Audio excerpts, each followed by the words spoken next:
दोस्तों, मैं आपसे एक सवाल पूछता हूं। मान लो आपकी मैनेजमेंट ने आपको एक टास्क दिया। अब आप पूछोगे कि अरे टास्क वाली बात अचानक कहां से आ गई। तो जैसे कि अभी लास्ट मंथ चल रहा है, नवंबर खत्म हो चुका है, दिसंबर आने वाला है। तो अब हमें अपने मैनेजमेंट को नेक्स्ट ईयर के KRA बताने पड़ेंगे, या मैनेजमेंट हमें देगी, KPI देगी, हमें एक टारगेट देगी आने वाले साल के लिए। तो मान लो उसी दौरान हमारी मैनेजमेंट ने हमें बोला कि हमारे पास जो अब तक रिसोर्सेज हैं वो रिसोर्सेज उतने ही रहेंगे, लिमिटेड रहेंगे, लेकिन उन्हीं रिसोर्सेज को यूज करते हुए हमें अपनी प्रोडक्टिविटी को बढ़ाना है। तो आप अपने प्रोसेस के अंदर आए, किस तरह अपने प्रोसेस की प्रोडक्टिविटी को बढ़ाएंगे। तो दोस्तों, आज की इस वीडियो में हम इसी बारे में चर्चा करेंगे कि लिमिटेड रिसोर्सेज का प्रयोग करते हुए हम अपने प्रोसेस की, अपने मैन्युफैक्चरिंग इंडस्ट्री की या किसी भी प्रोसेस की प्रोडक्टिविटी को कैसे बढ़ा सकते हैं। तो दोस्तों, मैं नवीन वशिष्ठ और मैं फिर से आप सभी का स्वागत करता हूं अपने YouTube channel the key of success में। लेकिन दोस्तों, वीडियो शुरू करने से पहले मैं आप लोगों को बता दूं, अगर आप हमारे चैनल पर नए हैं तो प्लीज वीडियो को लाइक करें, अपने फ्रेंड्स को शेयर भी करें और चैनल को सब्सक्राइब भी करें। और हाँ, बेल आइकन को दबाना ना भूलें। बेल आइकन को दबाने से मेरी लेटेस्ट वीडियो आपको लगातार नोटिफिकेशन मिलती रहेगी, जिससे आप मुझसे एंगेज रहेंगे, कनेक्टेड रहेंगे। तो आइए दोस्तों, जानते हैं कि हम अपने प्रोसेस में लिमिटेड रिसोर्सेज को यूज करते हुए उसकी प्रोडक्टिविटी को कैसे बढ़ाएंगे। तो आइए दोस्तों, वीडियो को शुरू करते हैं। दोस्तों, किसी भी प्रोसेस की प्रोडक्टिविटी कुछ एक रीजन से डाउन होती है, और कुछ एक नहीं, मोस्टली एक ही रीजन होता है। वो रीजन ये होता है उस प्रोसेस में आई हुई वेस्टेज। तो अगर हम उस प्रोसेस की में आई हुई वेस्टेज को एलिमिनेट कर दें, रिड्यूस कर दें, खत्म कर दें, तो हम उस प्रोसेस की प्रोडक्टिविटी को बढ़ा सकते हैं, हम एफिशिएंसी को बढ़ा सकते हैं। हमारे पास 4 तरह के रिसोर्सेज होते हैं। 4 रिसोर्सेज कौन कौन से होते हैं? मैन होता है, मटेरियल, मशीन और हमारा मेथड। तो हमें क्या करना है? हमें मैन, मशीन, मटेरियल, मेथड, इन सब की डीप स्टडी करनी है और हमें देखना है कि हमारे इन चारों जो रिसोर्सेज हैं हमारे पास, इसमें हमारे पास वेस्टेज क्या है। जब हम इन चारों रिसोर्सेज की स्टडी करेंगे तो हमें पता लगेगा कि कुछ एक्टिविटीज जो है वो है VA, यानी value added activities. Value added जो कि हमारे प्रोसेस में वैल्यू को एड ऑन कर रही है। कुछ एक्टिविटीज हैं जो कि NVA, नॉन वैल्यू एडेड, यानी वो एक्टिविटीज जो हमारे प्रोसेस में वैल्यू को ऐड नहीं कर रही है, यानी वो एक तरह से वेस्टेज है। कुछ एक्टिविटीज ऐसी है जो नॉन वैल्यू एडेड है लेकिन एसेंशियल है। मतलब हमारे प्रोसेस में 3 तरह की एक्टिविटी होती है: value added, non value added और non value added but essential. Friends, अगर हम इस नॉन वैल्यू एडेड एक्टिविटीज को एलिमिनेट कर दें, जो कि एक तरह से वेस्टेज है, हमारे प्रोसेस में वेस्टेज है, अगर हम नॉन वैल्यू एडेड एक्टिविटीज को एलिमिनेट कर दें तो हमारे जो प्रोसेस है उसकी प्रोडक्टिविटी इंक्रीज हो जाएगी। अब आप पूछोगे कि सर ठीक है, ये तो वेस्टेज हो गई, लेकिन ये नॉन वैल्यू एडेड एक्टिविटीज कौन सी है जो कि एसेंशियल है? अब आपको बताता हूं। अगर मान लो हम एक मैन्युफैक्चरिंग इंडस्ट्री में काम कर रहे हैं, ठीक है, तो हम प्रोडक्ट बनाते हैं, रॉ मटेरियल से फिनिश प्रोडक्ट बनाते हैं, लेकिन हम उसकी प्री डिस्कस इंस्पेक्शन भी करते हैं, फाइनल पे 100% इंस्पेक्शन भी करते हैं, जो कि जरूरी नहीं होता, लेकिन फिर भी हम करते हैं। वो हम क्यों करते हैं? क्योंकि ये जरूरी नहीं है, मतलब वैल्यू को ऐड नहीं कर रहे हमारे प्रोसेस में, लेकिन ये हमारे प्रोसेस में जरूरी है। वैल्यू एडेड जो वैल्यू को ऐड करता है, नॉन वैल्यू एडेड जो हमारी वेस्टेज है, non value added but essential. अगर हम फाइनल इंस्पेक्शन नहीं करेंगे तो हमें खतरा रहेगा कि पता नहीं हमने जो पार्ट अपने कस्टमर को भेजा है वो ओके है या नहीं है। अगर तो वो ओके है तो ठीक है, सब कुछ सही चलता रहेगा, लेकिन अगर वो ओके नहीं है तो मार्केट में हमारा नाम खराब हो सकता है, हमारा कस्टमर हमसे गुस्सा हो सकता है। तो फाइनल इंस्पेक्शन हमें एश्योर करता है कि हाँ, जो हम प्रोडक्ट आगे दे रहे हैं वो बिल्कुल 100% ओके है, और यही क्वालिटी हमारी गुडविल बनाती है हमारी मार्केट में, कस्टमर के साथ लाइजिंग अच्छी बनाती है, कस्टमर का ट्रस्ट बनाती है और कस्टमर की रिक्वायरमेंट्स को पूरा करती है। तो हम non value added but essential activities को एलिमिनेट नहीं कर सकते। वो एक्टिविटीज जो वैल्यू को ऐड कर रही है उसको एलिमिनेट करेंगे, जो वैल्यू एडेड कर रही है। बट अगर नॉन वैल्यू एडेड जो कि वेस्टेज है उसको खत्म कर देंगे तो हमारी प्रोडक्टिविटी अपने आप ही इंक्रीज हो जाएगी। अब आप ये सोचोगे कि सर कौन कौन सी चीजें हैं जो वेस्टेज होती है, हम कैसे पता लगाएंगे वेस्टेज क्या क्या है? तो दोस्तों हमारे प्रोसेस में मेनली 7 तरह की वेस्टेज होती है और इस 7 तरह की वेस्टेज को लर्न करने का एक बहुत ही सिंपल फॉर्मूला है। वो क्या है मैं आपको बताता हूं। एक वर्ड होता है टिमवुड,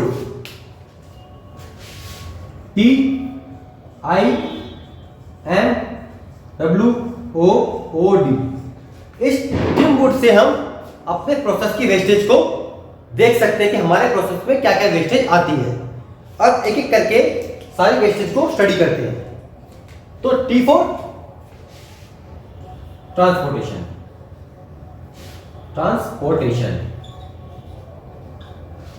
ट्रांसपोर्टेशन किस तरह से वेस्टेज है देखो मैं आपको बताता हूं। मान लो मैंने यहाँ पे गुड़गांव मानेसर में अपना सेटअप लगा रखा है, मेरा कस्टमर कहीं दूर है, तो मेरे वेयर हाउस या मेरे सेटअप से मेरे कस्टमर तक मटेरियल ले जाने तो ट्रांसपोर्ट लगेगा, that is non valuable. Okay, या फिर मेरा सेटअप यहाँ है, मेरा सप्लायर बहुत दूर है, अब सप्लायर तो पार्ट की कॉस्ट देगा लेकिन उससे वो अपना ट्रांसपोर्टेशन कॉस्ट भी लेगा, तो मतलब अब जो माल जो पार्ट मुझे 2 रुपए का मिलने वाला था उसमें अब इतना लंबा ट्रांसपोर्टेशन भी ऐड हो जाएगा, दैट इज वेस्टेज। अगर मान लो मैं आसपास के सप्लायर को अप्रूव कर दूं और वहां से संभालूं तो जो ट्रांसपोर्टेशन की कॉस्ट लग रही है 2 रुपए पे वो खत्म हो जाएगी, तो वहां मेरे को सस्ता मिलेगा। तो यानी 2 रुपए के ऊपर मैं ट्रांसपोर्टेशन की कॉस्ट दे रहा हूं, that is non value added. तो ये एक तरह से वेस्टेज हो गई। दूसरा आई फॉर इन्वेंट्री।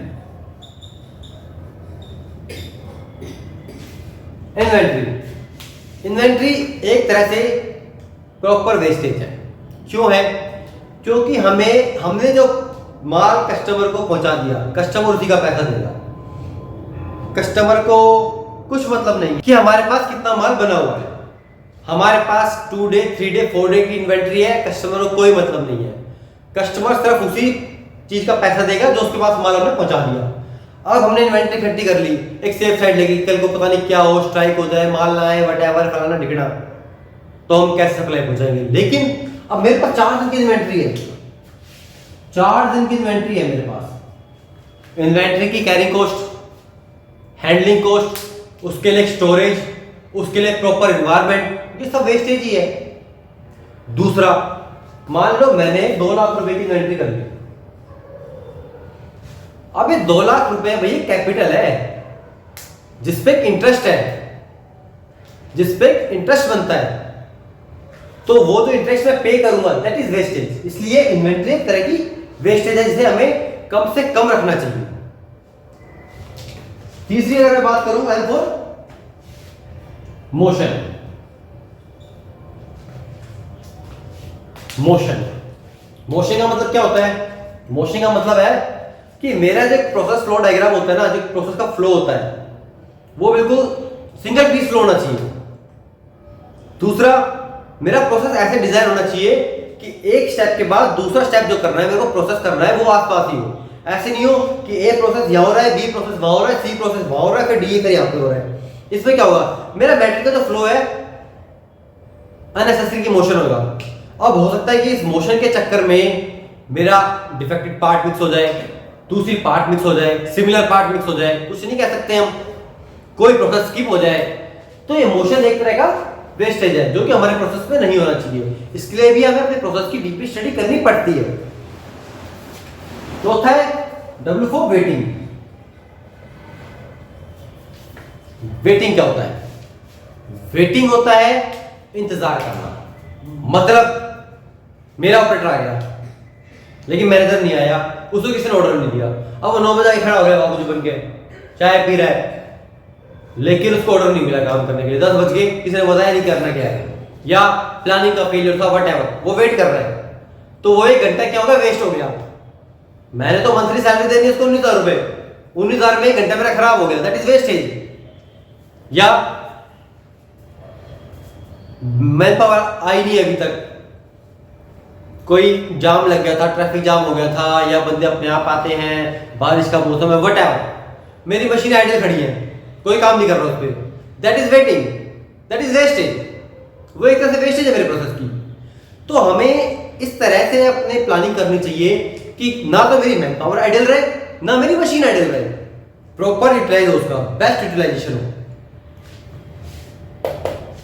ये मैंने आपको ओई, जो कि मेरी वीडियो थी ओई, अगर आपने देखी हो या मेरी फर्स्ट वीडियो थी, आप देखना जरूर, ओवरऑल इक्विपमेंट इफेक्टिवनेस, उस वीडियो में मैंने आपको बताया कि अवेलेबिलिटी रेट क्या होता है। तो ये वेटिंग का जो वेस्टेज है वो ओई कैलकुलेट जब करते हैं तब निकल जाता है कि हाँ आपके यहाँ पे मशीन वेटिंग में थी इसलिए अवेलेबिलिटी रेट कम आया और ओई आपकी कम आई। तो इस तरह की वेटिंग हमारे प्रोसेस में नहीं होनी चाहिए, जो कि तरह की वेस्टेज होती है। नेक्स्ट है O for over processing. Over processing मतलब एक स्टैंडर्डाइज प्रोसेस है, उसके बाद भी दोबारा प्रोसेस करना, रीप्रोसेस करना। या फिर मैं आपको बताऊं कि स्टैंपिंग प्रोसेस जो होता है उसमें क्या होता है, कुछ टाइम के बाद जब हमारी डाई वियर आउट हो जाती है तो डाई के पार्ट में बर आने लग जाती है, तो एक डीबरिंग प्रोसेस होता है जो कि रीप्रोसेस हो गया या ओवर प्रोसेस हो गया। या एक कस्टमर ने बोला है कि मुझे ना इस लेवल का पार्ट चाहिए, लेकिन वेंडर लग रहा है उसको चमकाने, सप्लायर लग रहा है उसको चमकाने के लिए कि इसको चकाचक करके भेजूंगा, कस्टमर खुश हो जाएगा। कस्टमर को मतलब ही नहीं है, कस्टमर ने तो लिमिट सैंपल दे रखा है, मास्टर सैंपल दे रखा है, उससे कंपेयर करो अपने पार्ट को, अगर ओके है तो ठीक है भेज दो, ज्यादा चमका के फायदा क्या है? दैट इज ओवर प्रोसेसिंग ना, उसको ठीक करने में। तो एक तरह की वेस्टेज है, हमारी मैन पावर भी लगेगी, हमारा टाइम भी लगेगा, हमारे रिसोर्सेज भी लगेंगे, तो हमें ओवर प्रोसेसिंग नहीं करनी है। फिर आता है ओवर प्रोडक्शन। ओवर प्रोडक्शन क्या होता है दोस्तों? मैंने थोड़ा ओवर एडिटिंग कर दी है, आपको समझ में नहीं आएगा, मैं इसको दोबारा लिखता हूं। ओ फॉर होता है ओवर प्रोसेसिंग, और एक ओ का मतलब होता है ओवर प्रोडक्शन। भाई राइटिंग तो खराब ही है, क्या करेंगे तो आप लोग मैनेज कर लेना। ओवर प्रोडक्शन क्या होता है दोस्तों? मान लो पीपीसी से प्लान है 100 पार्ट का, अब मैं ना डाई तो लग रही है यार, मटेरियल पड़ा है ठोक दो, और मैंने 110 पार्ट बना दिए। 110 पार्ट जो बनाए ठीक है, प्रोडक्शन तो हो गया, लेकिन 10 पार्ट क्या है, मेरा ओवर प्रोडक्शन है, मुझे जरूरत नहीं है 10 पार्ट की। अब क्या होगा? दैट इज वेस्टेज, मेरा टाइम अलग वेस्ट हुआ, अब उसको मुझे दोबारा कहीं संभाल के रखना पड़ेगा, उसकी मॉनिटरिंग करनी पड़ेगी, रिसोर्सेज लगाने पड़ेंगे। तो जब मैं ओवर प्रोडक्शन करता हूं दैट इज अ वेस्टेज। तो हमें जो प्रोडक्शन है वो पीपीसी के प्लान के हिसाब से करना चाहिए, हमें एक्स्ट्रा प्रोडक्शन नहीं करना, ओवर प्रोसेस नहीं करना, ओवर प्रोडक्शन नहीं करना, क्योंकि ये सारी वेस्टेज है। नेक्स्ट आता है डिफेक्ट्स। डिफेक्ट्स, अब ये तो आपको पता ही है दोस्तों कि डिफेक्ट तो वेस्टेज है ही। अगर हम डिफेक्टेड पार्ट बनाते हैं तो एक तो जो प्रोसेस के अंदर हुआ है, जो पार्ट मेरा 50 रुपए का बन गया, उसकी कॉस्ट 0 हो गई, पार्ट की कॉस्ट 0 हो गई। अब इसके अलावा मेरे को पार्ट और बनाना पड़ेगा 50 का, मतलब जो पार्ट अब 100 का बना है वो बिकेगा 50 रुपए का ही, 50 रुपए वेस्टेज है मेरी। तो हमें डिफेक्ट्स की मॉनिटरिंग करनी चाहिए, proper root cause analysis find out करना चाहिए किसी भी डिफेक्ट का, किसी भी एबनॉर्मलिटी का, ताकि फ्यूचर में जो हमारे डिफेक्ट्स की अकरेंस का रेट है वो कम होए और हमारे जो वेस्टेज है वो कम हो। हमारी wastage is the waste money, जो हमारे पॉकेट से चली गई और हमें नहीं मिली। तो हमें अपने प्रोसेस की वेस्टेज को कम करना है। अच्छा, एक वेस्टेज और भी है, ये तो हुई टीम वुड की बात, ये तो हुई टीम वुड की बात। एक और है non utilisation of talent. Means कि आपके पास ऐसी मैन पावर है, स्किल्ड मैन पावर है, जो कि अच्छा काम कर सकती है, किसी एक फील्ड में एक्सपर्ट है, लेकिन आपने उसको दूसरा काम दे दिया।